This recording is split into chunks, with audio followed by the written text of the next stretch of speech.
মাছের মাথা দিয়ে বাঁধাকপি হয়ে গেছে। এবার দেখো ছোট ছোট কই মাছ, এই কই মাছগুলো হাফ রান্না করলাম, হাফেরও মানে কম। এই মাছগুলো ভেজে নিয়েছি। এখানে দেখো আলু ভেজে নিয়েছি। এখানে ফুলকপিটা একটু জল গেলে দিচ্ছি একটু হলুদ দিয়ে। আর এখানে মশলা হয়ে গেছে, জিরে আদা টমেটো দিয়ে দিয়েছি, লবণ হলুদও একেবারে দিয়ে দিয়েছি, ধনে পাতা দেবো। এখানে ফুলকপিটা দেখো জল গেলে নিচ্ছি, ফুলকপিতে একটু একটা গ্যাস থাকে, গ্যাসটা বেরিয়ে যাবে, তারপরে একটু ভেজে নেব। ফুলকপিটা একটু জল গেলে নিলাম ভাতের হাঁড়ির মধ্যে। আজকে অনেক কিছু রান্না করব। এখানে লাউ করছি, এই লাউয়ের খোসাগুলো ভাজা করব। মাছ আজকের মেনু হবে আমাদের মাছের মাথা দিয়ে বাঁধাকপি, তারপর হচ্ছে কই মাছ ফুলকপি দিয়ে, লাউয়ের খোসা ভাজা, লাউ দিয়ে চিংড়ি মাছ। এই যে ফুলকপিটা আমি একটু গরম জলে হলুদ দিয়ে ভাপিয়ে নিয়েছি, ফুলকপিটা দিয়ে দিলাম। ফুলকপিটা হালকা ভেজে নেব।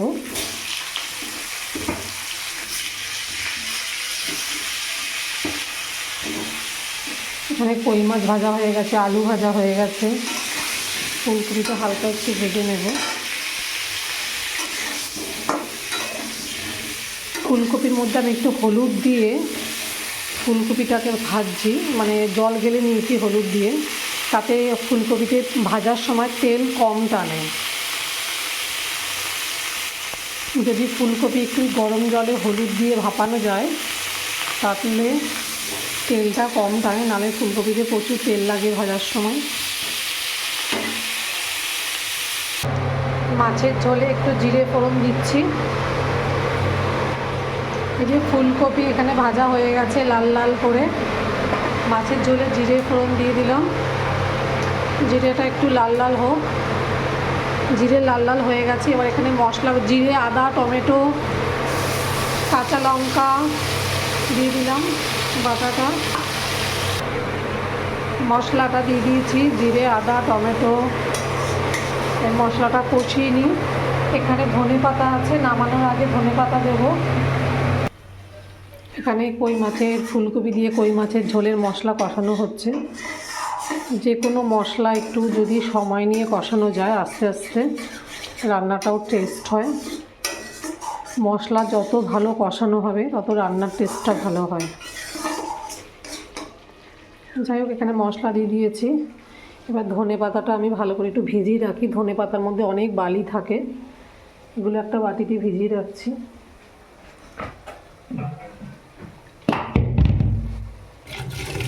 নামানোর আগে ধনে পাতা দেবো।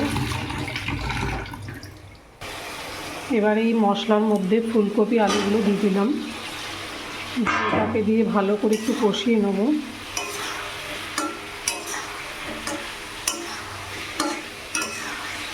যতক্ষণ না মশলার থেকে তেল ছাড়াচ্ছে মশলার গায়ের থেকে, ততক্ষণ মশলাটা কষাতে হবে। কই মাছের ঝোলে যেহেতু জ্যান্ত মাছ, এতে পেঁয়াজ দিলে ভালো লাগবে না, ওই জন্য পেঁয়াজটা দেইনি।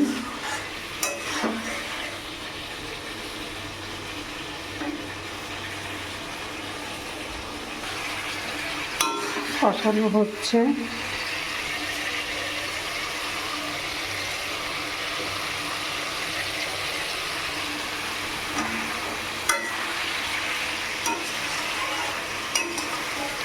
ফুলকপি দিয়ে কই মাছ, তারপর নামানোর আগে ধনে পাতা, দারুণ টেস্ট হয়। কই মাছগুলো একটু ছোটো ছোটোই আছে, কিন্তু এই কই মাছের ছোটো ছোটো মাছ হলে কী হবে, ঝোলটা প্রচণ্ড টেস্ট হয় ফুলকপি দিয়ে করলে। এদিকে লাউ উঠতে হবে এখনও। দেখো মশলার গা দিয়ে তেল ছেড়ে দিয়েছে এখানে। এবারে কষানো কমপ্লিট। এবার এখানে জল দিয়ে দিচ্ছি।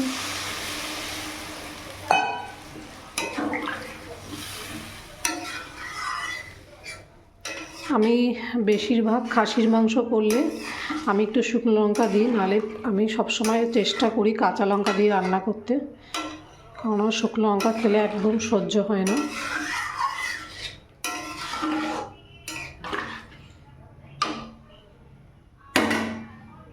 এখানে ঝোল ফুটে গেলে তারপরে মাছগুলো দেব, আর নামানোর আগে ধনেপাতা দেব।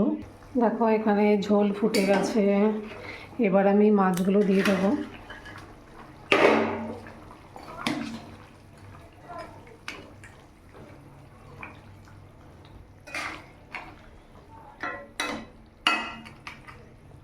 মাছগুলো দিয়ে ভালো করে ফুটিয়ে নেব। নামানোর আগে ধনেপাতা কুচি দেব। এখানে ধনেপাতা দিয়ে দিয়েছি। তো একটু মাছের মধ্যে একটা আলু ভেঙে দিই। আলু সেদ্ধ হয়ে গেছে।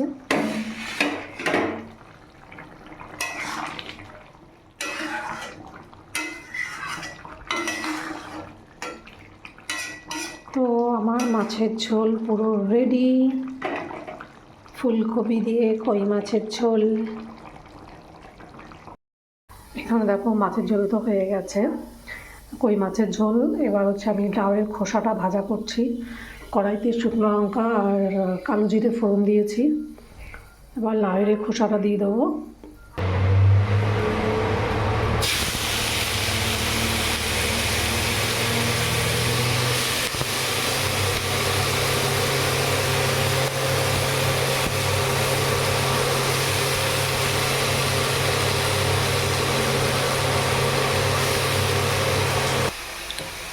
এখানে একটু হলুদ দিয়ে দিচ্ছি।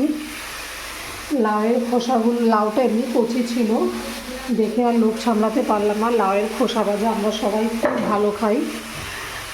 লবণ হলুদ দিয়ে দিলাম। নামানোর আগে একটু পেঁয়াজ কুচিটা যখন একটু হালকা ভাজা ভাজা হয় পেঁয়াজ কুচি দেবো। পেঁয়াজটা দিলে লাউয়ের খোসা ভাজা ভালো লাগে ভীষণ।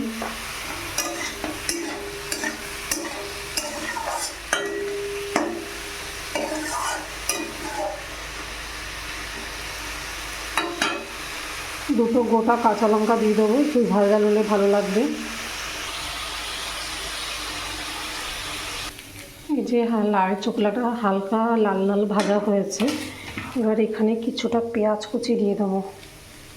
পেঁয়াজ একটু কুচি দিলে না খেতে দারুণ লাগে। পেঁয়াজ কুচি দিয়ে দিলাম।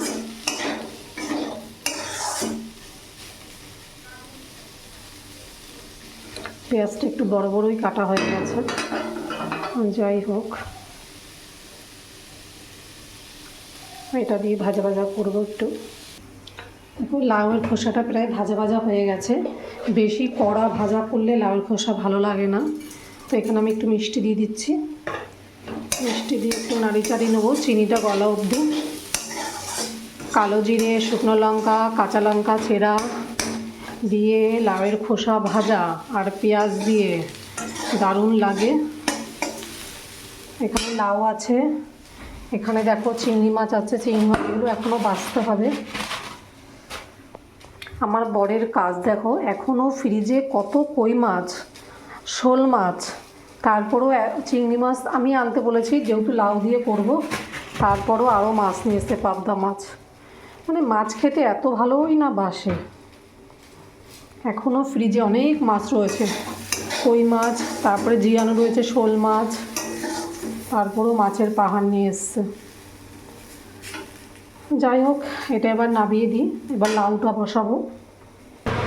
দেখো এখানে লাউয়ের খোসা ভাজা হয়ে গেছে। এবার আমি লাউ ঘন্ট বসাবো। লাউ দিকে চিংড়ি মাছ এখানে আমি নিয়ে নিয়েছি। চিংড়ি মাছটা ভেজে নেব। সবার প্রথমে চিংড়ি মাছ ভাজবো।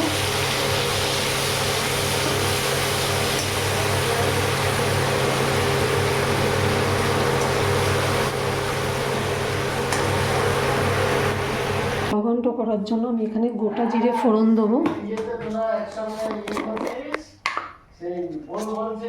এখানে গোটা জিরে ফোড়ন দিলাম।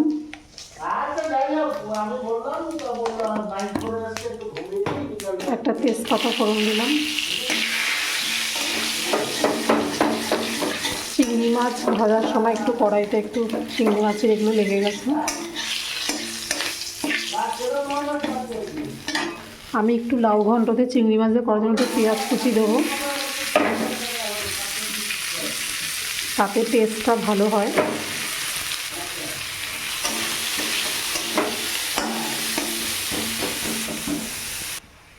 দেখো লাউতে দেওয়ার জন্য পেঁয়াজ, জিরে, তেজপাতা সব ভাজা ভাজা হয়ে গেছে। এবার এখানে একটু জিরে গুঁড়ো দেবো।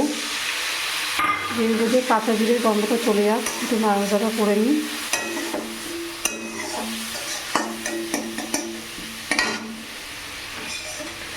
আগে আমি লাউ পেঁয়াজ দিতাম না, কিন্তু বিশ্বাস করো চিংড়ি মাছের যখন লাউ করা হয় একটু পেঁয়াজ দিলে টেস্টটা ভীষণ ভালো লাগে।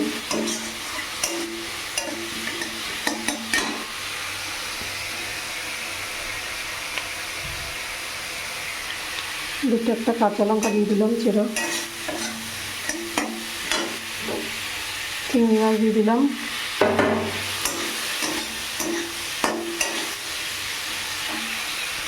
এবার লাউটা দিয়ে দেবো।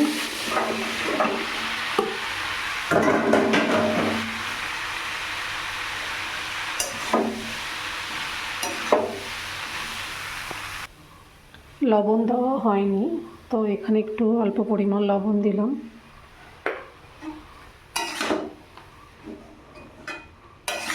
তো লবণটা দিয়ে এবার ঢাকা দিয়ে দেবো। এটা এবার আস্তে আস্তে হতে থাক। তো দেখো এখানে আমি একটু মিষ্টি দিয়ে দিচ্ছি, লাউ ঘন্ট চিংড়ি মাছ দিয়ে একটু মিষ্টি দিয়ে দিলাম। ধনেপাতা কুচিটা দিয়ে দিলাম। ধনেপাতা কুচিটা আগে কেন দিলাম, নাহলে কীরকম একটা গ্যাস বেরোয়। তো যাই হোক, এখন একটু জল জল আছে, আর একটু শোকাবো।